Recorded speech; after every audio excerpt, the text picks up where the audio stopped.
Meron tayo dito ginawa na homemade na shura made from aluminum tubular.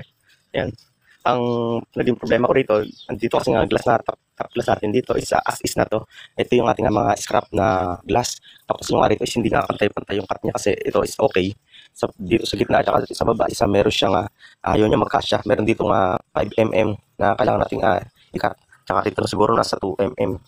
Yan, kakatatin niya para pumasok siya rito sa ating aluminum carcass. Ang problema natin dito, hindi natin kaya itong i-cut ng glass cutter. Gawa na sobrang liit na ng ating kakat dito.